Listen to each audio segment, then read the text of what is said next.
Um, Welcome to Town Hall. It's a workshop meeting. Next week is our regular town board meeting where we actually vote on things and also have public comment.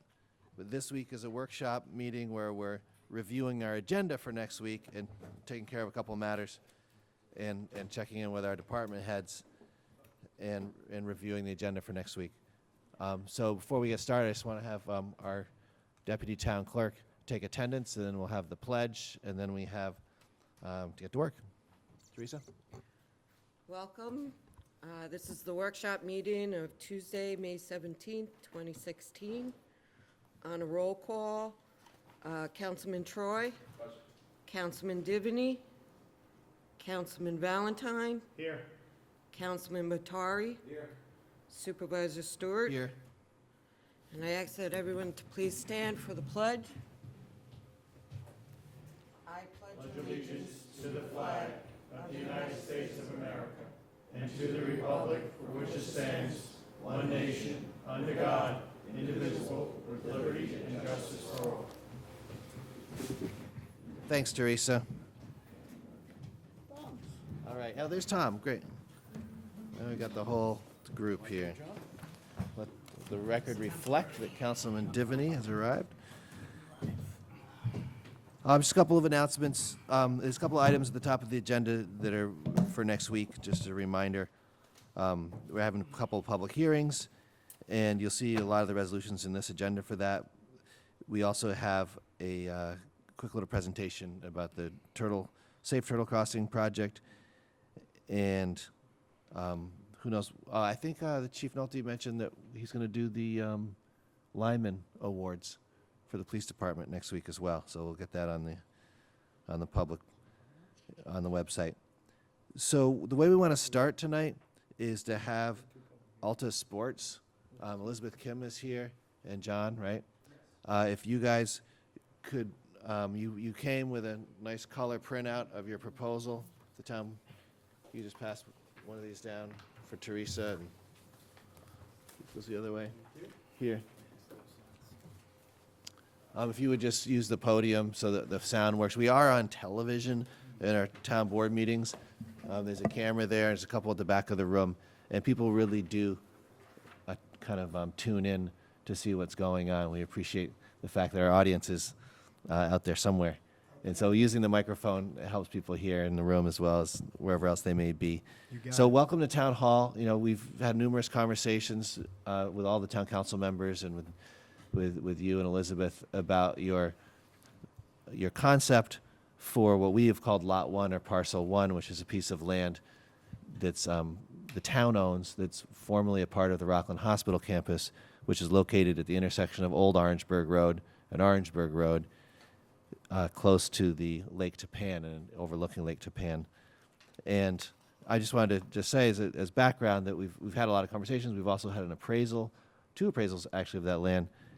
And of course, it's a beautiful place, and it's no surprise that you're interested in doing a development project there. And that's what we're here to talk about tonight.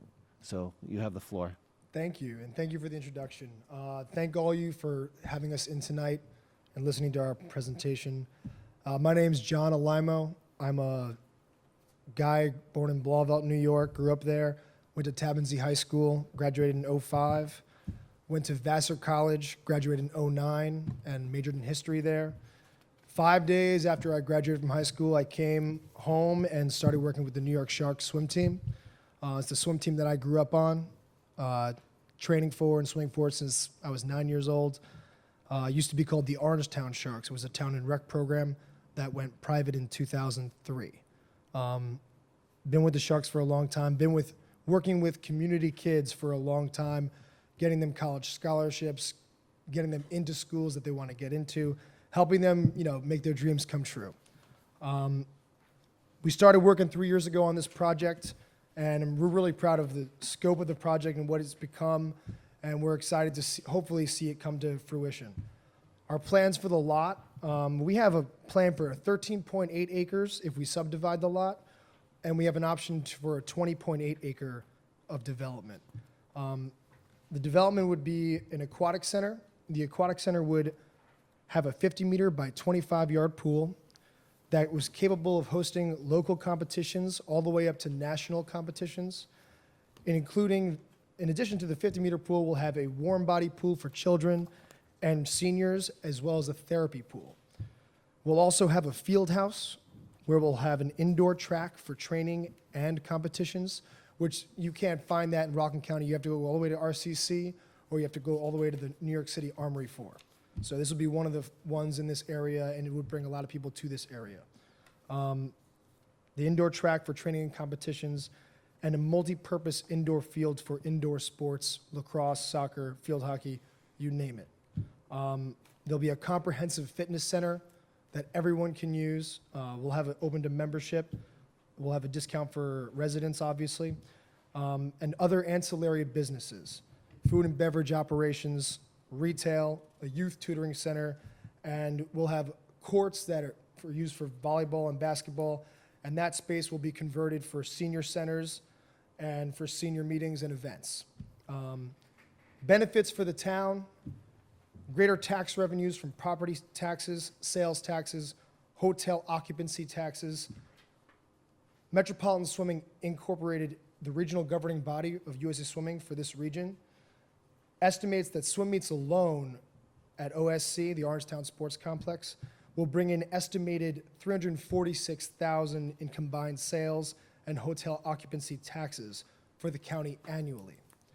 The creation of new jobs for town residents, both temporary and permanent. We estimate the facility and various operators will generate over 100 new jobs inside OSC alone. An enhanced quality of life that benefits people of all ages, from children to senior citizens. Health and wellness is a huge thing, and obviously it's a huge trend that's picking up in the nation, and this will be a huge health and wellness center for everybody, kids all the way up to seniors. An increased revenue for local businesses engaged in hospitality, such as restaurants and hotels.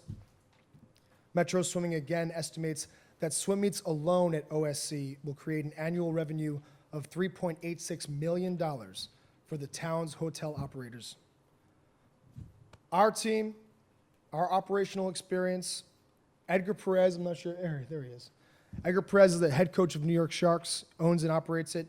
He runs an aquatic center in Goshen. So it's a full-scale aquatic center, runs it from 5 in the morning till 8:30 at night, 9 o'clock at night, and is at the helm of the entire New York Sharks team that began here at the South Orangetown Middle School. Peter O'Donnell and I, we worked with Persida Funding and Advisors to get the Tallman Beach and Pool Club back to life. We're working really hard to get that going, and we're going to be managing all our staff and our membership, and we're going to be doing all that customer service for them all summer long. So we have a lot of programming experience and operational experience. Financing and development capabilities. Our team has been engaged in the business of real estate investment and development for over 90 years. We are currently invested in over 5 million square feet of commercial property and over 6,000 multifamily housing units. Activities are not limited in the U.S. For example, in '97, we purchased an old Killarney Village resort in Ireland, 84 units of villas in Ireland. Some larger scale real estate projects have invested in and developed include Valley Forge Shopping Center in King of Prussia, Pennsylvania, 345,000 square feet of mall with Target, Bed Bath & Beyond, Starbucks, everything. Fashion Outlets in Chicago, a 560,000 square foot indoor outlet mall, one of the largest of its kind in the world. This was a $250 million project. And the Frederick Town Mall, a 593,000 square foot mall in Frederick, Maryland. Why would you pick us for Lot 1? We have the developmental experience. We have the operational experience. We have local interest. I'm a lifelong resident of Orangetown. I have had a wonderful time growing up here, and I love this place. The positives that come from a project like this are huge for the entire community. This type of project has a priceless return, and I'm quoting somebody on that, somebody who said that recently, and I loved it, and it's true. This type of project has a priceless return for the community. Our track record, we are very motivated to bring this positive thing to the community, which has given us so much. That's pretty much it. I just wanted to say that for me anyway, because I've supported maintaining recreational zoning throughout that site, and I like the concept that you've proposed. It's kind of a planning process as to what the best fit is in terms of scale, and I want to get into talking a little bit about the sort of the Plan A and the Plan A plus B, and what that means kind of operationally for you. Okay. So that's one of my questions. I know that you just did a very nice presentation. You kind of put the whole picture together. But in terms of going back to some of the specifics, that's one of the ones that I'd just like to hear a little bit more about what difference it makes, Sure. more or less. And I'll say my bias up front, which I've discussed with Elizabeth on numerous occasions, because I encourage you to make a presentation, whatever presentation you think is the best kind of business proposal, is that we also have the need for waterfront parkland set aside for future use. And so where to draw the line around the part that should be developed for commercial recreation and left is really a planning and design question. It relates to the topography of the site and kind of how public access can be managed. And so I wanted to have you talk a little bit about sort of what difference it makes to the business proposal to get a little more land versus use what you got. Are you referring to the 200-foot setback? No, I'm talking about the Two different designs. the design of Lot 1, the 13 or 14 acre piece, Got it. or should the town sell you an additional chunk, which you've labeled Lot 2 in your diagram? Got it. So maybe you could just talk to the town board a little bit about how those pieces relate to each other within your proposal. I know that in the Lot 2, our complex grows about 50,000 square feet, 50 to 60,000 square feet. In the second one, the bigger proposal, we'll have more things on the inside of the complex, like ice rinks. What else? Ice rinks is the big thing that we would add on the inside of the project. The natural pond, are you referring to the natural pond for the waterfront? Right, that's what's on your diagram. Okay. I get it. So basically, the natural pond part would also, that second piece of land there would also have parking that was displaced from the front site by Yes. expanding that building. And so you're kind of using that rear site both for parking and for the outdoor pool facility. Right. So, like she said, yeah, we have a greater requirement for parking if we make the building bigger. As far as the natural pond is concerned, I know that we talked about making it a park, basically, park for the town of Orangetown. People could come and visit it and swim, and we'd have lifeguards and something like that. But we didn't really develop that idea too much. We didn't really unpack it. We kind of just, when did we discover the pond? A couple weeks ago? I discovered it a couple weeks ago. Excuse me. Right, I mean, and that would certainly need some hashing out. Sure. Also, that's at the level of technical, to what extent that existing pond could be converted into a swimming area and Mm-hmm. how that would work within your proposal. Sure. Any other questions? The natural pond, that's for runoff. Right now, there's really, it could be, that's why we said the idea of a pond having been completely developed because it may potentially be required for. Because we discussed this before, like in terms of let's call it Lot 2, all right, where that is.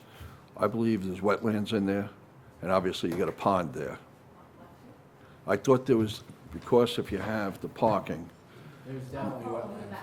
Yeah, in the back, I'm talking about in the back, because you have, Actually, there's no wetland in the lot. The wetland is towards the front of the lot. There's a small area in the very front. Like if you look at the town map, that's what it shows, it's 0.019 acres or something like that.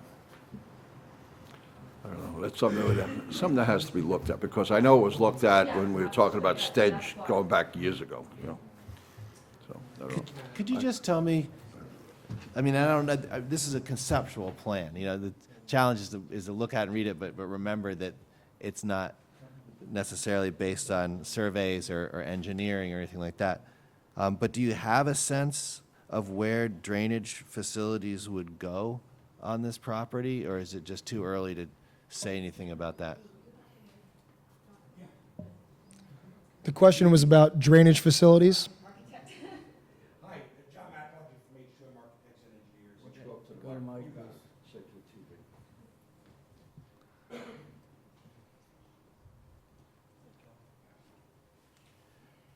Thank you. John McAuliffe from H2M Architects and Engineers. So can I just break that question into two? One is, if you just had the 13 or 14 acres at the front, where would the drainage goes? Because it looks like there's just the occupancy of the site, it looks like pretty much everywhere. And the second is, if you had both, where would it go? It is definitely a case of having to provide additional drainage issues. We are early and preliminary in the stages for the planning process of this. Things like the parking lot and everything else are pretty much masked for the project right now. The current drainage system would need to be changed. Our firm actually did it about 15 years ago around there at Rockland Psychiatric. So we have most of those plans, and we're going to have to review those to deal with those issues. Right now, it was just to determine what is what will fit on the site and how we deal with it later on. Is there a feasibility study? For the engineering, no. Not for the engineering, for the business. This is Stedge, almost identical. Yep. It's grown to 250,000, which is exactly what the contract with Stedge was at 12 years later. And over those 12 years, Stedge was unable to develop that which it committed to the town to develop. Why do you think you're able to? So Elizabeth Kim speaking. So the difference being that, Stag's plan was basically to be in a position of leasing the spaces out. So that's where we come in differently. I mean, we actually do have the operational capability and the experience. So we're not only going to be just landlords, but we're also going to be operating the place. I mean, obviously there are parts, the ancillary businesses like restaurants and so forth, that will be, leased out.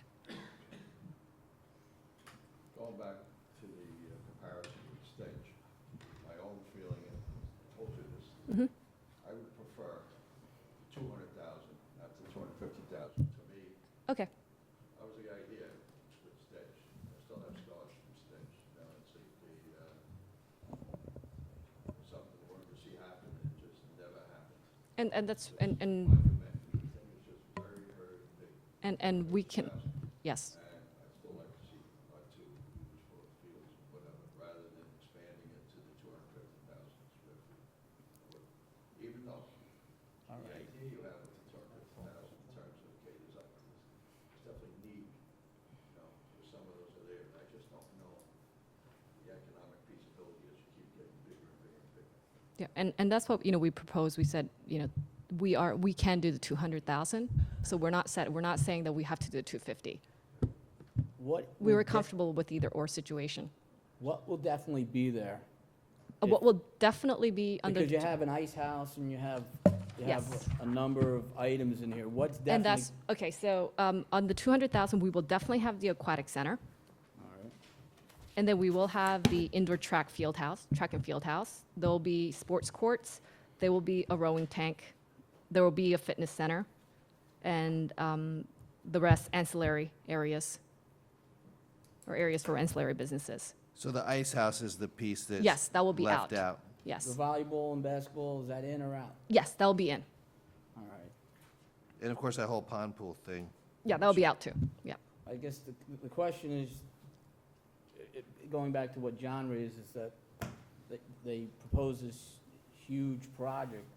And I know you guys have the experience with the swimming, but what is your experience with managing a complex that is close to 250,000 square feet? Well, it won't just be us. We will be hiring staff. That's what we said. We will be hiring No, I and understand upwards of that, 100 people who do have experience in those particular.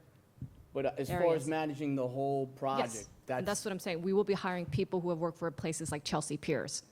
No, but who's gonna be in charge, like, who's running the show for 250,000 square feet, and who has that experience in running a 250,000 square feet complex? But that's what I'm saying, we are hiring, But you're hiring the people that work underneath. We're talking about who's in charge of the whole no, complex. you would have an operational manager, the whole complex, and that's what you would be hiring. You would be hiring an individual who would oversee that whole thing. So we're obviously developing, yes, they will have to answer to the management, but there will be an operational person with operational experience to manage a 200,000 square feet or 250,000 square feet facility. Okay. You had an estimate of $3.86 million for town hotel operations. What is the basis of that estimate? That's the revenue. Yeah, the It's a revenue. revenue for the town hotels based on swim meets. If I may, John McAlogy, we use the revenue generators for the standard amount of swim events that will come into the facility. And it's just hotel use. It's room hotel use. And it's gonna get beyond Orangetown, that's for sure. The whole county would pretty much start filling up in hotel rooms. The basis on that is our historic basis on what we do throughout every year. We've done the similar studies for Nassau County Aquatic Center and others. And it's pretty conservative, actually, for the total amount of use. Splashes and how many kids are coming in, parents and everything else. The facility like this will draw from easily a couple hundred miles, for events. And we're not using major events. We're not using, nationals as a key. We're using regular league meets for metropolitan swimming. Can you share your studies? Yes, good question. I got one more and then. If my client so desires, yes. Okay. And just one more question. Do we have an estimate on real estate taxes that are gonna come to the town of Orangetown? I think our estimate, it's gonna be it's gonna be over 500,000. Will you be seeking tax abatements? You're a Um, for-profit company. Yes, we are a for-profit Are you company, gonna be so, going to IBC or any of the things seeking tax abatements for property tax? we'll have to, deal with that when we come to that point. Just a quick question as far as the other commercial developments that the company has done. Yes. Are they typically, are there any of them that are owned and operated by the company? Not a sports facility, no. No, but I know, but there's a lot of different kinds of real estate developments that were described by John earlier. Are those all ones where the development company kind of builds it and then sells it off? No. Or is there some that they No, they're- own themselves? Yes, they own a lot of these, the ones, they not only invest in it, they develop it, they own it, they lease the spaces out. And so I'm not obviously an expert in these development matters, but it sounds like your project is kind of part of a portfolio of investments Yes. that the principals involved anyway Yes, and are then there's looking to also build and yeah. own and operate, as opposed to kind of building something and saying, okay, we did our job, we're out of here. Exactly.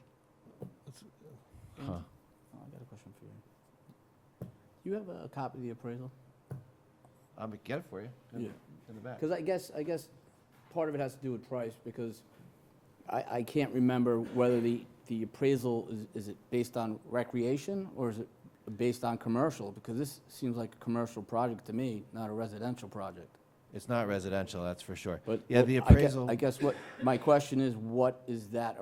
They're making an offer based on the per acre appraised value. The Under question the is, existing zoning, is, yeah. well, the question is, that's something the board's gonna have to consider, whether the appraised value is based on recreational use or on commercial use, because this definitely, to me, seems like a commercial use. So I'd like to get, One way of. But then actually, that did you would guys put- change you the put zoning, something right? about It would the change it to zoning. then commercial? but, I mean, this is a commercial project. I mean, it definitely is gonna generate revenues. Because, I mean, the zoning currently as recreation only allows for 12.5% of the space being used for ancillary businesses. So then if you're saying if it's commercial, then would that change that? I mean, right now, I mean, we could, you know, we've had other people come in asking for a change of zone in that area. I mean, the question is, it's recreation, but it seems like the commercial aspect is what dominates on this proposal, not the recreation. No, there's only it's definitely within the 12.5%. No, and I'm just saying, The commercial aspect meaning the 12.5% because it's an there's, investment. Look, for a starting I- point, she's proposed a project, and it's to clarify this, the current zoning, she's not proposing to change zoning or amend zoning in any way. The RPCR zone, which the town set up for that Okay. part of the land, accommodates, based on her understanding, her proposal, and mine anyway, this proposal. It accommodates other kinds of proposals as well. But this fits within that zoning. It is very much a for-profit commercial project. It's a recreational project, and it fits with the zoning. And they some of the other items in that zone have to do with buffering back from the reservoir by 200 feet, a certain amount of coverage on the lot, a restriction on how much retail you can have versus other sports facilities. That's I'll the just kind of look at zone. the appraisal. And the appraisal we did, which has been shared, and which, you know, we got to look at again, because we asked them to do appraisals under 3 different scenarios. One was current recreational zoning, which is what this project falls under, and the other was 2 different residential type. One was a higher density housing type, and one was I think it was like an R80 type of single-family residential. And we got those numbers back through that appraisal process.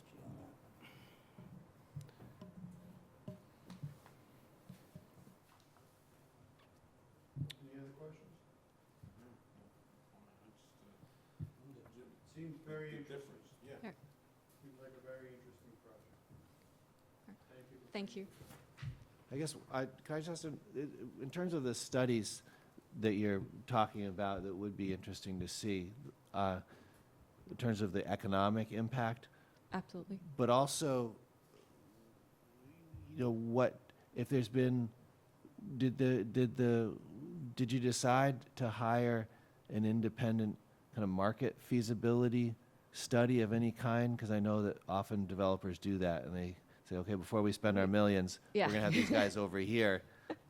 You know, like, for example, with the filming campus project that we're kind of looking at, they hired a group called Innovation Group to really run the numbers, and then their bankers were gonna double check them. What kind of market feasibility type of analysis underlies this project? First of all, did you commission such a study or not? I'm not sure. I'm not suggesting that you have to. I mean, it's obviously your money. So Not by hiring an independent outside group, Right. but we have through people that we know in operations, having talked to them. So, for instance, I mean, we'll go back, but on the aquatic portion, obviously, we're working with the team, so we know what the numbers are. And we've used other sites, similar sites, to get information from those businesses. right. Well, it's obviously up to the town board ultimately, but, I mean, every use has a projected cost and return. When Stedge came to the board the first time, and then it came back the second time with a modified proposal, the cost of the facility, they estimated to be close to $30 million. Yes. And ultimately, the activities and the number of hours in operation, the revenue wouldn't sustain the cost and the anticipated return.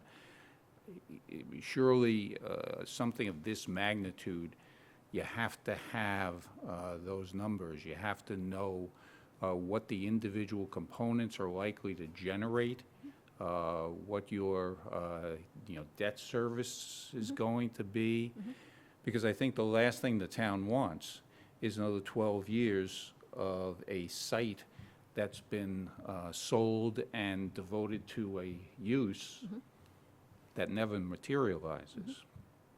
So, I mean, it's not fathomable that you don't have numbers that you can share with the town that will convince the town that this is an economically viable project from your side and from which they can fairly evaluate the land offer. Yeah, and we can provide those numbers.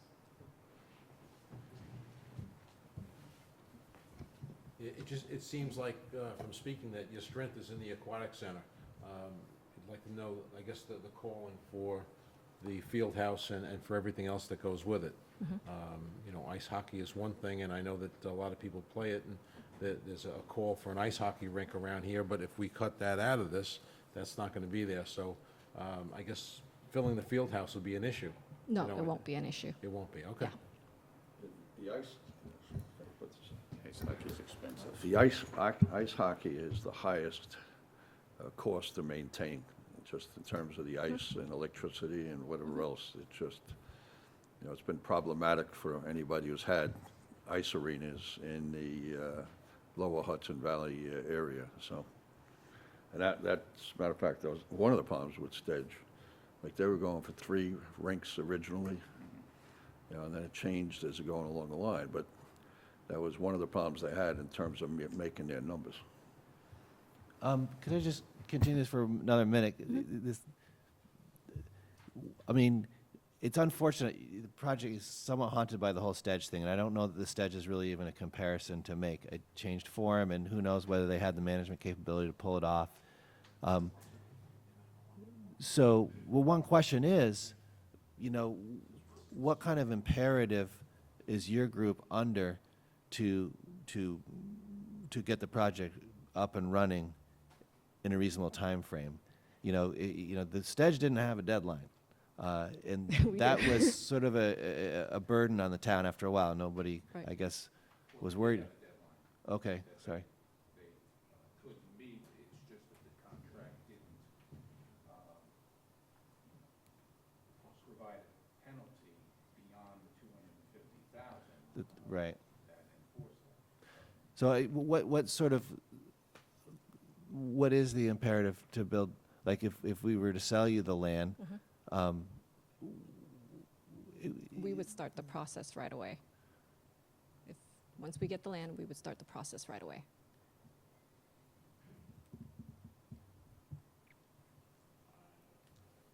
think we're gonna be up to feasibility studies, the same way we always rock with the filming, right? well, well, partly, I mean, the thing, they were just talking a little bit about our experience with developers. I should say, like I said before, I mean, it's a really, really impressive project. I know how much you put into it. And I personally like it in concept. And then so we're thinking about the different issues it raises, and one of them has to do with kind of making a judgment about feasibility. You know, we're not the ones putting the millions and millions. What is the total investment value? We're looking at between 25 and 30 million. 25 to 30 million dollars. So that's a lot of money, and presumably nobody's going to risk that kind of money without knowing that as well as they can it's going to work to feasibility. Can I make one note? I think also our investment approach is a little different. That we've approached other development projects. We're not in it for a short term, quick gain. That's not the model that we follow. That the acquisitions that have happened in the past or developments that have happened in the past are held for long term period. So hence the return expectations are also very different. Can you just because I've never really been to a facility like this, are there is this model something that you see in other places? There's one other place in the tri-state area, and that's very successful, is Chelsea Piers in Stamford, Connecticut. And it's about 450,000 square feet of indoor space, and they are very, very successful. Huh. All right. Any more questions, guys? Okay. Thank you. Okay, thank you. Thank you, Elizabeth and John.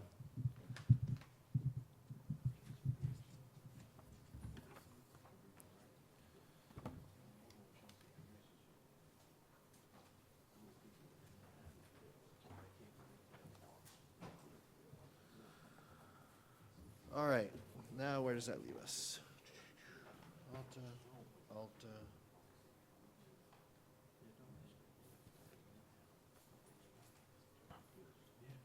It's That's a request for proposals. Orange and Rockland. All right. All right, so the agenda for tonight, beyond the presentation.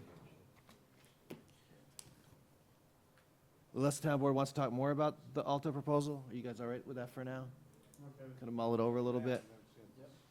They have submitted, they have given us a purchase offer letter, and we could talk about how to act on that amongst ourselves, and any members of the public that want to weigh in are more than welcome to call my office.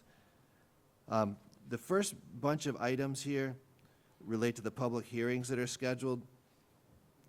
The first public hearing has to do with the town parks and the proposal for a fee for use. And that's just the hearing. We don't have all of the SECRA-related resolutions on here. And I guess just one question, because Councilman Divany was kind of the promoter of this, which everybody wants to see work. Were you thinking of just having a public hearing or trying to take further action on it next week, I guess is the question. Right now, I don't have the resolutions for adopting or amending the code or anything like that. The whole point of a public hearing is to make amendments to the code. We wouldn't be having a public hearing unless that was what I was looking to do. Yeah, I know that, Tom. I'm just saying, do you want to have the public hearing on May 24th and then Vote on it that night, or you want to? vote that night, or you want to It all give us some time to listen? Listen, I don't know how the public I can't predict a public hearing. It's a public hearing, we're gonna hear from the public.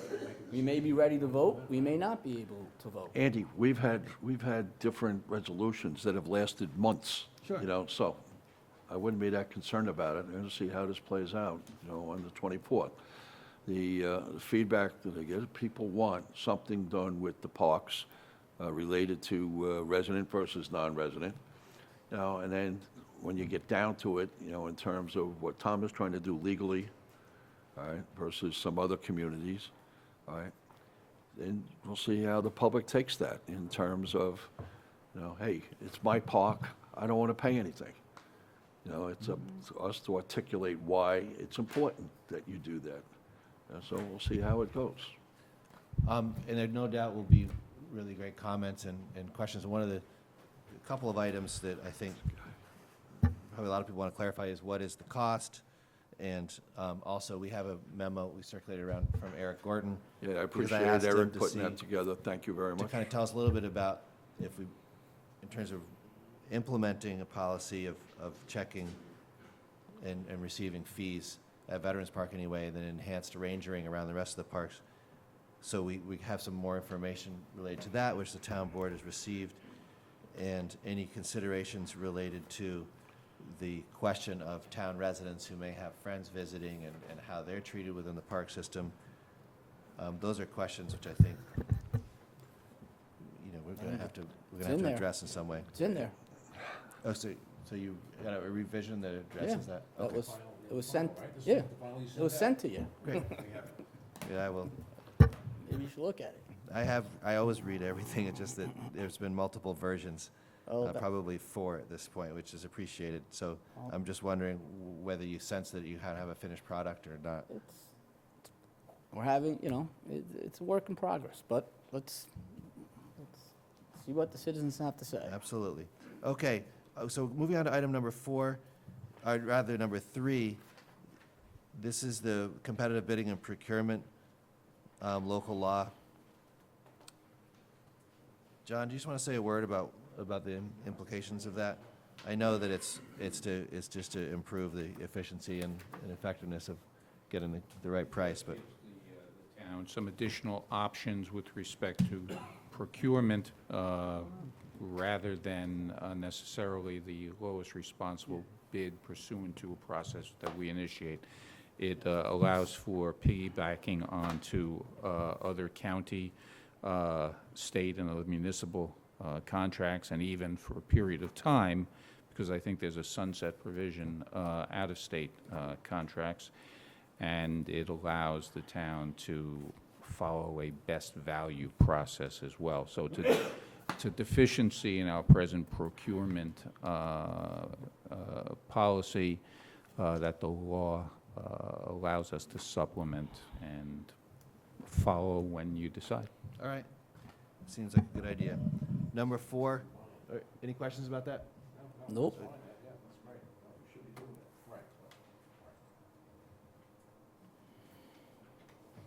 All right, so Chapter 1A, so there's several resolutions related to that in the secret process, and then a copy of the local law. And that takes us up to item number 7, which is a personnel item, termination employee number 1328. And there's a lot of background whereases here.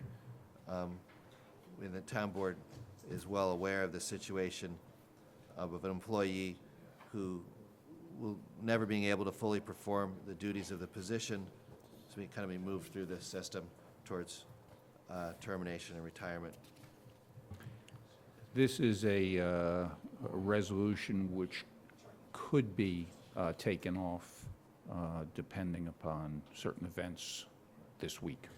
So- If a better solution is Yes. presented, All right? right, sounds good. Number 8 is a tax cert. And it has the location there and the amount of the refund, about $1,600. Nice to have a little one. Number 9 is filling a vacancy on the Senior Citizen Advisory Committee. And this is an individual, Tom Willinger, who's recommended and supported by the leadership of the Senior Citizen Advisory Committee. Representing, I assume, the Blauvelt Republican Club, taking Martha Marion's place. Okay. Martha passed away maybe 2 months ago.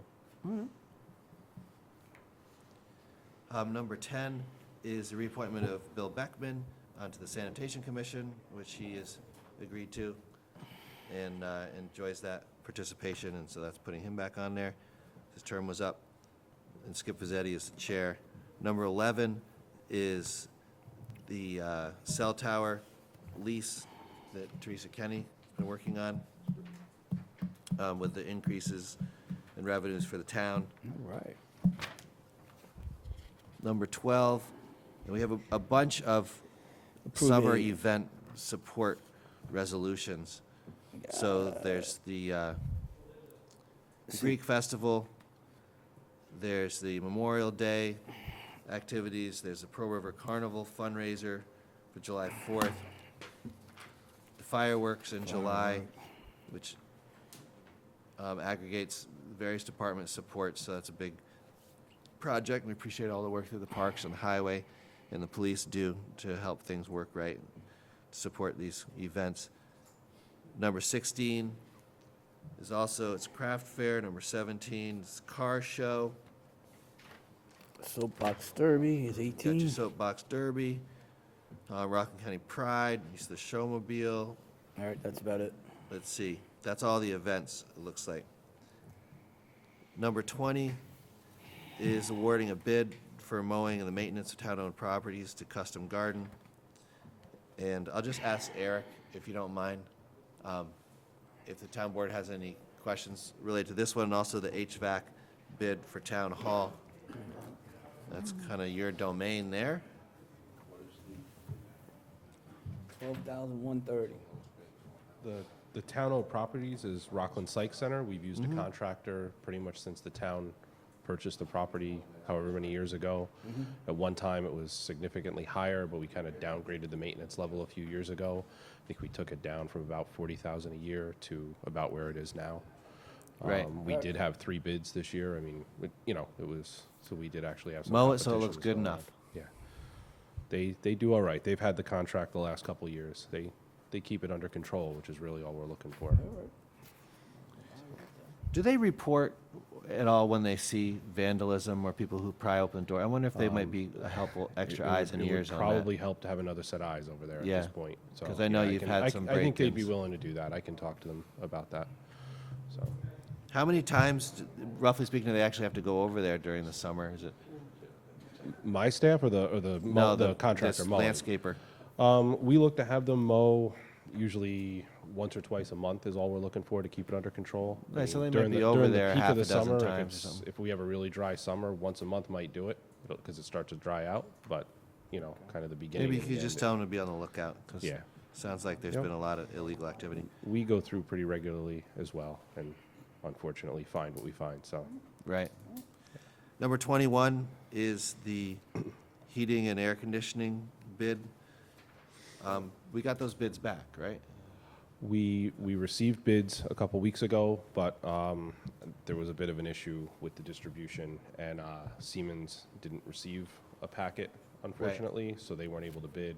There's a component of the system in the building that's proprietary, so we really need them to submit a bid for that, because the alternative is to replace it at a rather extraordinary cost, which I don't think we want to make the investment in doing that. Thank you. So, yeah. So should that be removed until it's sorted out? No, we're opening on Monday, so I Oh, hope to on have Monday. this Okay. for next So week, it's a yeah. This placeholder. was, yeah, it's just a placeholder so it can be on next week for a vote. Very good. Thanks, Sounds Art. great. Yep. Thanks a lot, Eric. Yep. All right, number 22 is surplus of police vehicles. Number 23, certificates of registration for sewer work. Number 24 is financing of the Entech Corp. Going out and relining sewer lines. They were the lowest qualified bidder, it's about $1.6 million. Town board have any questions about the sewer project? All right, thank you, Joe. I know there's a lot of work going on, getting those sewers relined in Nyack to prevent the inflow and infiltration, so. Where we at with the results that they were supposed to tell us? Thanks, Joe. Are we still waiting for the engineering firm to come back with a, I know there was some problems with the data collection or something, right? Paul, you're referring to the flow study in Nyack? Yes. We have a draft from them, and we didn't get very good data collection for the rain period that we studied, which was the fall. We studied the fall in 2014 versus our pre-rehabilitation study in 2012. So we picked the same time period for each year. And I don't know if you recall, but last fall it was very dry. And we only had a one-year storm versus a 25 or a 50-year storm. So the data is not very clear. And my report and letter to the DEC, which is just finished drafting, is going to request that they give us more time to collect more data so that we can get a more accurate depiction of what actually happened. We lined over 14,000 feet of sewers, and we also sealed 31 manholes. And the data is pretty skewed. And So while I know should- it's helping, right, in the long run, we have to do it because of old and crumbling pipes. Are we meeting the benchmarks that were set by the DEC? Well, last year, if you looked at the percentage of work that was done, we hit the benchmark very well. This year, according to this poor, inaccurate data, it's not showing that. But the consultant feels that's why, that's what happened. I mean, I concur. And we're reaching out to DEC. We're going to submit the report that we have, but I'm requesting a meeting with them and more time to collect more rainfall information. Okay, so you feel we have to continue on this path, and it's going to help us eventually meet the DEC requirements? Yes. Okay. Okay. There's Did also you an have item any- here on odor control, Joe. I don't, Well, did you have any questions on the funding? Because there's several options on the funding of that contract. hey, And Jeff? I sent an email regarding the new pool of money that's available from EFC, $175 million statewide. And there's a possibility that the balance that's not funded of the 1.6 to 414,000 would be eligible for this new pool of grants by EFC. Okay. So You'll be applying for that Yes, money. we're going to That's- apply. The deadline is June 20th. June 20th. But to award the bid, we may have to commit to that amount of funding with town funds. Yep. I'm not sure what the number is that we have in sewer fund balance. Well, Joe, I Right. wanted to talk to you about this a little Okay. bit earlier, we didn't get a chance to. Okay, Because we do have some of the money that we bonded for already that wasn't part of the original EFC, the $2 million that we were given. So we do need to, before we apply for anything else, we need to use that money up first. Because we've already borrowed it, we're already paying the interest on it. So we might as well use that money first before we apply for additional. You're talking about the covering that 400 and something thousand dollars? It will definitely cover that. My recollection is we had 500,000 in the 2014 bond that was for that. okay, So we've already borrowed that money, so we need to, we should be using that first before we do that. And just so everyone knows, our last bond, we had an average yield of about 2%. So the EFC, it's not really a grant, it's a loan at 1.34. right, it's a loan, I'm But sorry. It's if it's- yeah.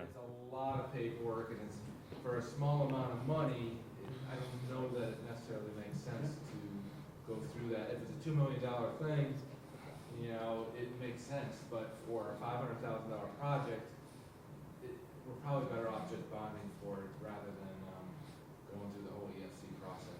Okay, so the point is then, we're probably better off going for the full $1.6 million, which is the bid amount, rather than the amount that we have So Joe's saying he currently. has 1.2. Where should we get the other 400,000? He's Correct. saying from- That's You my, have- that's you my already have question a to the bond board. pulled, or we're pulling a new bond? No, this is we a already previous have a bond. bond from 2014. And we're already paying interest on it, so we should use that money instead of taking 400 out of our, fund balance. Okay, All right, simple enough. We have about over $2 million in fund balance in the sewer fund. So okay. just to answer that question. All right. Thanks, Joe. Next one's odor control. Right. How are we doing with odor control? It's always been a topic on and off for as long as I've been on the board here. We get some complaints occasionally about the plant. We have the 6 vessels at the plant with the carbon filter media. We've replaced it, that media in 3 of the vessels. We're getting ready to, the contractor is ordering the media for the other 3 vessels. That should pretty much straighten out most of the older problems at the plant. This contract, though, in particular now, is for remote locations throughout the town.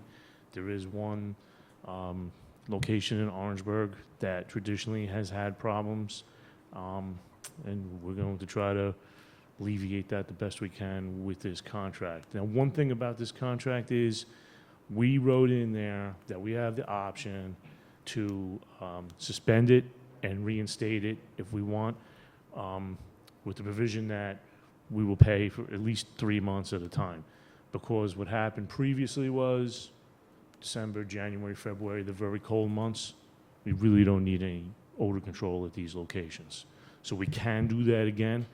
So most likely, we will not spend that full $138,000. It should be 57, 66 times 18 months rather than 24 months. But the terms, the full term of the contract is 24 months. So that's why I wrote it up, a grand total of 138.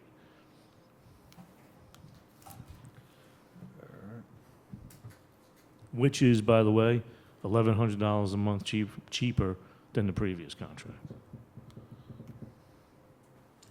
Sounds like smart shopping. Worked out. All right, I think that does it for the engineering stuff. Joe, we all set, guys? Yeah, you're done. Okay, thank you. Thank you. Thanks, Joe. The next 2 items, one of them, the number 26, is increased funding for the executive assistant position in my office, so that she can go from part-time to full-time for the remainder of this year at a cost of about $11,000 or $12,000. I distributed a memo by email, and each of you has a copy of it, as to the justification for that, which I'll just quickly review. Did you distribute that email? This afternoon. What time? 4:17. Yeah, I'm not expecting that you necessarily would have read it, but I want you to know that it's in there, and there's a copy. floating No, around in of course, the top. listen, I've been looking at your agendas, and I didn't see, I hadn't read anything about this. Okay, so you're telling me it's on at 4:17. Okay, I'll check tomorrow. But- Yeah, I mean, the question isn't whether or not I sent the email, but whether or not we should fund this position. No, I just thought it was interesting it was on the agenda without any background information, that's all. And my answer is no. I don't know what the rest of the board is, but my answer is no. Well, let me just tell you why I think it's a good idea, okay? And you're free to answer however you want. There is a lot of work, in short, and we have the benefit of an excellent worker who's working part-time right now, who filled Elijah's shoes when he took a full-time job elsewhere. The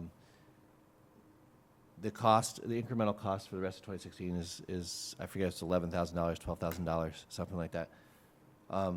It's not a doubling of her salary, it's adding a bit to bring her up to full-time.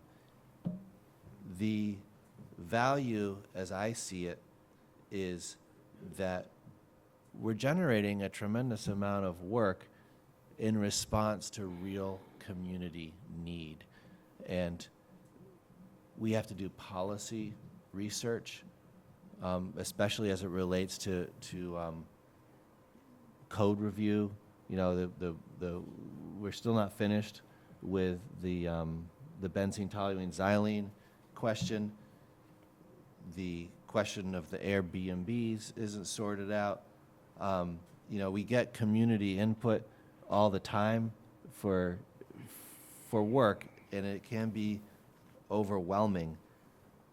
The do not knock, historic preservation, these are issues which frankly, you know, it's just, I'd love to, if you would just come into the office and spend, 45 minutes, you'll see the volume of work that needs to be done. And I can't do it with a part-time assistant, especially during the rest of this year when we're going to have probably a lot of movement on the RPC property and the need to coordinate a lot of meetings related to that. We've done well on grants, i.e. the ones we've applied for. We've gotten a fair number of them. $2 million for Middletown Road sidewalks that Jim is working on, $900,000 for the green infrastructure project. Grant work is a major value for the town, and it requires teamwork. Having Sylvia taking her guidance, moving it around through the affected departments, and then submitting and administering the grant. As we've pointed out, if it's not for $1 million or more, sometimes the paperwork is just too much. We want to be able to take advantage of opportunities, and having a little more time from my assistant will enable me to initiate the project development to the fundable level and identify funders and make those applications in a way that we won't otherwise be able to do. So I think it's a position incremental increase at a very low cost that really could help bring home some dollars. The consolidated funding application is coming up. The Rockland redevelopment process with asbestos abatement and these other kinds of things that are basically involve state money. Spark Hills Depot Park is another opportunity. That's the kind of thing that, with the commuter lot being built, the opportunity to redesign and enhance there, it comes down to really pitching that project effectively to funders. I could go on and on. Yes, you could. But what I'd really like to do is if anybody has any doubt as to whether, those hours at this very cheap rate would be worth it for the town, just spend a half an hour, 45 minutes with me in my office and look at the portfolio of projects. Plus benefits too. The benefits question would kick in next year, and then the person has the option of Wait, either. if the person, if you make them go from part-time to full-time, you're not giving them benefits right away? You know, actually, You can't do that. this is a question, well, first of all, the person may or may not take benefits if they already have. You have to enroll at a certain time during the year. Well, my answer is it's highly unlikely there'd be any cost related to that for 2016. For 2017, it's another question. Benefits are worth about $23,000 a year when employees opt in. If they don't opt in, then they can take the cash out, which costs about $8,500, I think, 8,500. something like that. So that's value. You know, that's what we offer our employees. All right. So that's basically my pitch, and I'm happy to answer any further questions about it, or if anybody wants to sit down and take a look at the workload. I'm happy to put the nth degree of effort in myself, but having a supervisor with a part-time assistant in a time like this, I think we can do better. Okay. First of all, I mean, your office prepared the budget. You budgeted for a part-time employee, knowing everything that you just stated about, you know, what we need to do. A lot of the projects you listed, BTX, Airbnb, no-knock law, most of that is going to be done by the town attorney's office because it's a legal question. We're not hiring someone, an assistant, to deal with legal questions. We have a town attorney who's very competent, and we have his assistant town attorneys who are going to be looking at these issues. It's a $20,000 raise plus another 23, so it is $43,000 worth of benefits because I don't see us hiring them full-time and then going back during budget time to as part-time. So, Well, we could. I mean, I Well- made the budget part-time this year, as well, you point then, out. and then you could come back in May and ask for a full-time position again. I mean, we have a budget process. Jeff and you worked on the budget. This was your proposal. I mean, I'll review the memo because I didn't have a chance to review it I was on the train, but, you know, I'm not entirely sold on it. It's fair enough, Tom. Well, there was one thing I wanted to respond to, and, right, so it's for the rest of 2016. And the budget process for 2017 will determine whether it's full-time or not. And just like in an example, you're right, I picked a couple of questions that are more of a legal nature there. The no-knock thing is something that I worked on over the weekend one time, and it's like these things really do develop through a process of initial kind of assessment. It's not a legal process, it's more of a looking around for good ideas, talking to people in other towns, and sorting out, and trying to figure out if it makes sense to move forward, and then at that point, engaging the town attorneys because their time is valuable. And so that's how that worked, just as an example, and that's why I pulled that one. You know, not that I'm a lawyer, but that I'm an advocate for good policies for the town, and before we involve the lawyers, we try to make sure that we learn all we can about it, and that's how the do not knock occurred. And I think that there are many issues like that we need to be out there kind of beating the bushes and bringing in the good ideas, and whether it's project funding or town code changes to keep us up to date with the times, or just responding to constituent questions and concerns and making sure that people feel like they're always getting responsive, which I think in this town government really, the ethic or ethos of helping out constituents is just every single person in town government, I think, really feels that in their heart. But I'm telling you, you know, it can be overwhelming at times. It's, for my office, the amount of requests for information that we do get. So across the board, I think it would be a very useful position to have. All right. Number 27. Let's see, number 27. Okay, so streetlights. Jeff, if you could just take the podium for a minute. We have we've had, you know, I don't know, a number of extensive conversations on the town board, We've which are discussed sort of this a number of times. exactly. I don't think I think everyone here is agreed we should purchase our lights. I mean, That's- based on the numbers. I think we all agree too, and I just, you know, it hasn't been done a lot on this side of the river, and so as we move through the process, you know, we find out more. We know, we've double checked and put in very conservative estimates on things that we need to estimate, that the return on investment for the town is excellent. One of the outstanding factors that we were looking at was just the labor costs for installation and trying to figure out, you know, we had, you know, with the prevailing wage and so on, but we did nail that number down. There was a contract in Westchester, existing contract for $148 a pole. So, but we had $250 in there, I think. The money is really great for the town. The question is the procurement process and moving it along, and when are we going to be able to start budgeting on the savings? And to move things along, there's a couple of things we need to do. One of them is start signing contracts with O&R so that they can then go to the Public Service Commission and get the go-ahead to sell the lights. And the other is a procurement process essentially for the installation of the LEDs. Okay. And that's what I want to bring to you next, but I want to be able to get the ball rolling. Well, here's the deal. We all agree that we want to do this.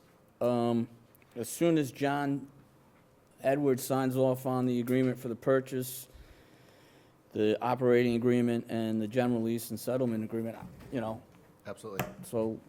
All these agreements are always contingent I on- guess, what are we doing tonight? We're authorizing you, what, The O&R agreements. can we authorize you to sign the following agreements after approval by the town attorney's office? Absolutely. Would never do it any other way. And because, you know, there's always a lot of runaround, this is a resolution that I wrote myself, so I've no doubt that needs to be revised, but I wanted to put it on the, So are we voting Agenda. on it tonight, or, we're not voting tonight, we're voting next week. we're So voting you'll on? clean up the resolution. Resolution. Because I also fully support this. I think it was a great idea, and you put a lot of work into it. Now, this, you just sent out an email today with regards to a meeting you had yesterday. This goes no matter who we go with? whether it Right, be because this is George or- just the purchase, and it takes like many, many months for the purchase to be effectuated. And one of the things that it depends on is doing a streetlight audit This is just a Yeah. and completing agreements for the actual installation of LEDs. So that's why I pulled everything except for just this Well, bit here, because the audit process and the procurement process are connected. well, here's the thing. I've been thinking about this, about the streetlights for the last couple of weeks. Taking the train down to the city recently. I'm sitting on the train. Right. If we own these lights, can we put panels on them? Because if you go on the train down to Hoboken, they have solar panels on every light on that route. So you own the pole, and then we can put panels, solar panels, they're like that big, I've seen them too. and then we can, you know, I'd like to see that. I'd like to see the town of Orangetown, the poles that we own, put solar panels on them, because it's, as Paul said, and as I realized over the last couple of weeks, it's just every pole in Jersey has a solar panel on it. One of the things I don't that- think we're buying the poles, we're Yeah, just buying the it's extension, the light clarification on that. extension, right? Oh, we're not buying the poles? Right, the I don't think poles- so, no. Poles stay with O&R. We're just getting the light But that doesn't mean extension. you can't attach things to them, as we've seen. Well, then I'd lately. like to talk to the So Public that's Service it's Commission. an opportunity that might exist. I want The reason that's been very successful in New Jersey is because the state funded that. And NYSERDA has money for solar panels on roofs, but I think they pulled most of their funding for the solar panels for streetlights. Maybe it will come back, they change Yeah. every year, right? But it's definitely something to research. I think Yeah. it's a good idea. The other thing, Paul and Tom, is that we pay only 4.4 cents for our supply of electricity. These are all connected. So, you know, where a streetlight is, you know, in a area where you don't have power to it, that may make a lot more sense financially.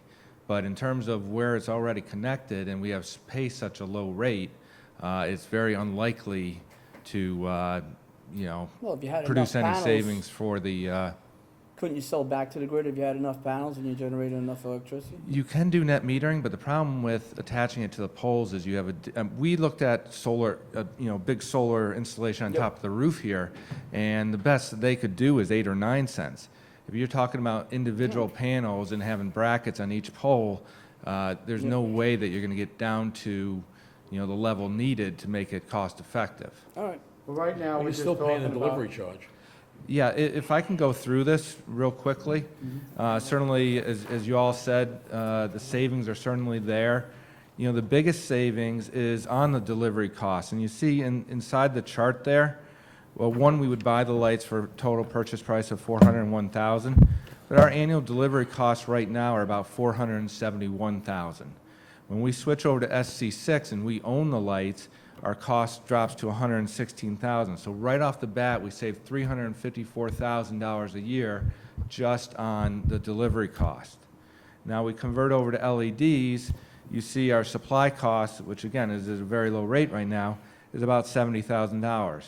Because of the efficiencies there, we're using much less electricity, you know, maybe 20% of what we were using prior, and that drops down to $20,000. So that's another savings of almost $50,000. Then we have to pay for that. If we bonded the whole amount, you know, you're looking at an annual carrying cost of $126,000 a year. And then I put in $25,000 for operation and maintenance, but the reality is, with the failure rate of 0.1% a year, you're looking at 2.5 lights that are, on average, would go down per year. Paul, you can tell me better, but, you know, what is that, $500 every time you call an electrician out to change one light? That seems a pretty decent rate. So I put $25,000 in there. It literally should be much less than that. So the bottom line is, you know, George estimated savings of $480,000. Maybe we'll get there. With my very conservative estimates, you know, I'd rather underpromise and overdeliver. You certainly should be seeing savings of at least $250,000 a year. And again, that operation and maintenance literally could be almost nothing. So then you're looking at $275,000. And again, I was conservative, said 3% interest rate. We last did it at 2% for our bonding. I put $250 to install the fuse and the light fixture. They did in Harrison, New York for $148. George thinks he put $115 in his estimate. You know, he's seen as low as $80 in Rhode Island. Bottom line is these are very conservative numbers because, you know, I want to underpromise and overdeliver. And but in any scenario, I think it makes sense for the town to go ahead and do this. Just an addendum to that. We agreed before the presentation. There's an opportunity potentially to have one contract for both Orangetown and Clarkstown, because they've already gone ahead with signing agreements to purchase their lights, but we're not that far behind them. And so I want to explore perhaps having a contract for the conversion process that's one company. If we can get a lower rate on labor, at least, then it might add a little more value to the deal. But at this time, we don't want to do anything that's going to slow us down too much. Yeah, exactly. Because the savings of, you know, $30,000 or so a month, you know, we just want to kind of get in the game, so. Exactly. So the quicker we can do this, the better.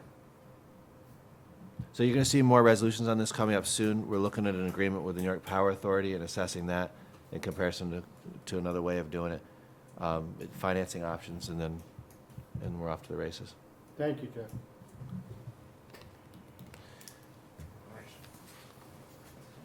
So that's it for items on the printed agenda. Oh, there was one other thing I wanted to pass out, which actually we've talked about in different ways many times. If I could just, I did another non-legalistic resolution here that hopefully will sort of make sense to you.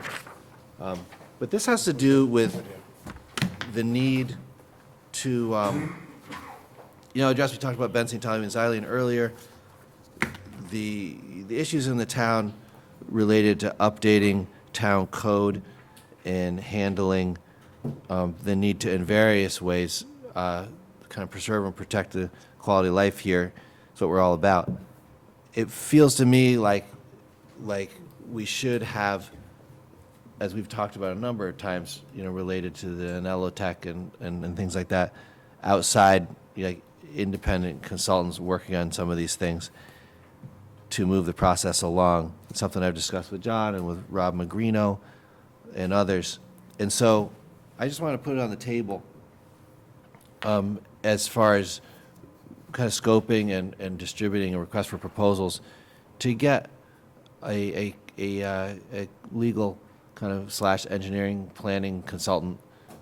Do you have some conversation with these guys, have them come to the town board, make presentations, pitch their services to the town, and help us move through the issues that inevitably come up as far as updating the town code, not just prohibited uses, but other issues as well. So I guess I'd like you to think about, maybe just tell me right now if you want to see a version of this resolution on the agenda for next week, and maybe we could talk a little bit with John too, just about how this should be structured. But we've said so many times that we should get kind of expert guidance related to prohibited uses, performance standards, and related other matters. I feel like, I don't want to kind of let the issue drag on. Where'd you get the number 80,000? I literally just made it up. I said it high. That would have feels been my high to guess, me, but because it's very sometime high. last year It's very high based on. I don't know if it is I or think not. That's it's the low. thing. I think we should it's have. low. No. I think we should. That's part of what we need to do. Well, I'll tell you what. What you have here, Uh-huh. you actually have to put a statement of work together and come up, with the, whatever the RFP when the thing is going out. Again, depending on how wide you make this thing, yeah, it could be more.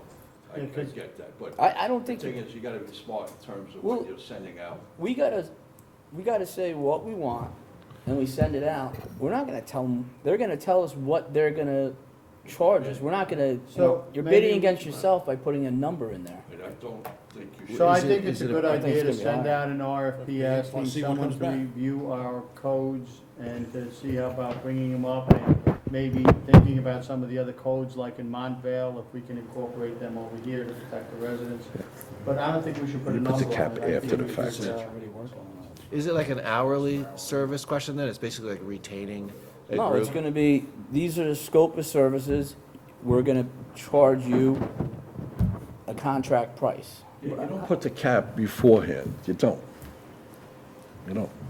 It's different than testing, we're asking for a Right. professional service, right? So the professional service would say, all right, we can review your code and we give you this many hours and my bid is this much money. And you might cap it then. I mean, we Right. ju- Then again, the person may go beyond the cap, but you have to go back. I think Go it's a good back for idea. another vote. Let's say the cap was Well, the thing- 50,000. what, you gonna do And the guy another- gets to 60, he gets to 49,000, and he still has other things you want done, well, then you change your cap. But that's with another vote. Well, if you do an RFP, why would you have it, you would have a cap, you're giving them a scope of services, and you bid on it. No, I agree with Yeah. that. I But agree. I the just- bid is the bid, you don't come back, this is what you pay for. You said you do X, Y, and Z, you're gonna give us X, Y, and Z, I and think the RFP is a great idea, Andy, just pull the cap out. Yeah, I agree. I guess one question is how kind of technically detailed does the RFP have to be? very detailed, because you're asking for them to Right. come up with if you don't know the scope of services, how are you gonna put a price on it? And how are we Exactly. gonna decide on who's gonna get the bid if we don't know what their scope of Right. services are? So I wonder if it makes sense to consider, interviewing prospective consultants or contractors, but having them serve as on sort of a case-by-case, more hourly basis. Because writing a very detailed request for proposals is kind of a major undertaking in itself. And we may find, like, through the process, that we want to add or change in terms of what they, I think that maybe we, yeah, John, we're talking about laws changing. I think that if you're gonna request something, we do it through the town attorney's office. But well, everything always comes back to the town attorney's Okay. office, yeah. Right, no, but, I I totally mean, agree. you know, you'd know better than what the scope is, what needs to be done, what's, you know. But in terms of writing RFPs, there are, in the state of New York, there has to be other RFPs that went out on something, like maybe not 20 of them, but there has to be some type of RFPs that are out. You use one of They're those. similar. Yeah? That are similar, like Dennis said. Yeah, that's what you do. You take that and then maybe you tweak it for whatever you're I gonna mean, do. that's how we did the golf RFP. I used a number of models, and that was, you know, what was used for the second RFP. So the bottom line is, we've done complicated RFPs. The golf one was, you know, you're talking about $1 million RFP. So I'm sure we can find something that we can use as a template and go from there, you know, but.